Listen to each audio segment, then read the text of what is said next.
Hello, darlings. Did you miss me? Although it's been some time since their last interaction, there's little chance of the party not recognizing the figure standing at their doorstep. He, or perhaps it, is a mysterious and slightly unnerving fellow whom the party has yet to designate as friend or foe. He is the Enchanter. With a slight amount of trepidation, they open the door and invite the Enchanter inside. He compliments them on their recently renovated home, but the party wastes no time on small talk. They want to know what has brought him here. The Enchanter explains that he has a client, a wealthy mining baron, whose area of operations has been overrun by an undead horde.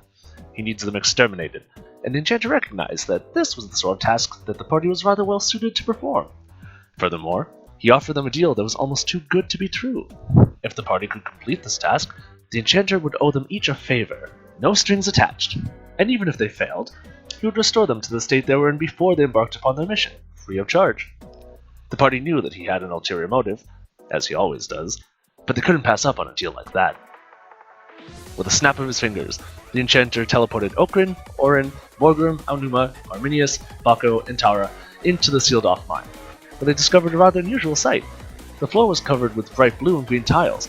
The cadre of skeletons and specters were dancing? Yes, these were no ordinary undead. These were the summons of the one known as the Necro Dancer. A twisted amalgamation of a necromancer and a bard, this foe uses the power of song and dance to animate his minions and immobilize his enemies, and the party immediately recognized that this would be no easy battle. The floor tiles were laced with electric charge, the skeletons were shielded and very large. The banshees wailed it was no treat, and the witches forced them to obey the beat. The skeletons were the first to fall in battle, their bones shattering with a sinister rattle. Then the banshees, their screams unending, found their songs steadily descended, until the very last cry escaped her body, and the party turned to those dressed so gaudy.